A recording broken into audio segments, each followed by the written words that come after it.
ನಮ್ಮ ಶಾಲೆಯ ವಿದ್ಯಾರ್ಥಿಗಳು ರಸ್ತೆ ಸುರಕ್ಷತೆ ನಿಯಮಗಳನ್ನು ಒಬ್ಬೊಬ್ಬರಾಗಿ ತಿಳಿಸಲಿದ್ದಾರೆ. ಸಂಚಾರಿ ದೀಪಗಳು ಕೆಂಪು ದೀಪ ಬಂದಾಗ ನಿಲ್ಲಿಸಬೇಕು. ಹಳದಿ ದೀಪ ಬಂದಾಗ ಹೊರಡಲು ಸಿದ್ಧರಾಗಬೇಕು. ಹಸಿರು ದೀಪ ಬಂದಾಗ ಹೊರಡಬೇಕು. ಇದು no parking.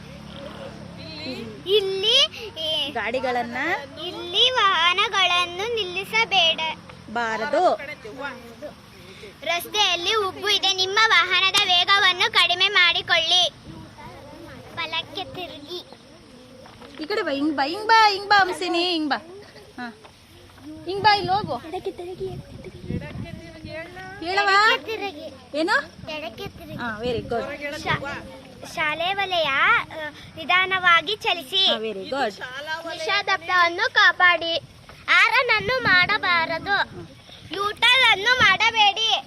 Level crossing gate ತೆಗೆದಿದೆಯೋ ಮುಚ್ಚಿದೆಯೋ ಎಂಬುದನ್ನು ಖಚಿತಪಡಿಸಿಕೊಂಡು ಚಲಿಸಬೇಕು. ಮುಂದೆ ಆಸ್ಪತ್ರೆ ಇದೆ. ವಾಹನದ ವೇಗವನ್ನು ಕಡಿಮೆಗೊಳಿಸಿ. ಇಲ್ಲಿ ವಾಹನಗಳನ್ನು ನಿಲ್ಲಿಸಬಹುದು. ಇಲ್ಲಿ ವಾಹನಗಳನ್ನು ನಿಲ್ಲಿಸಿ.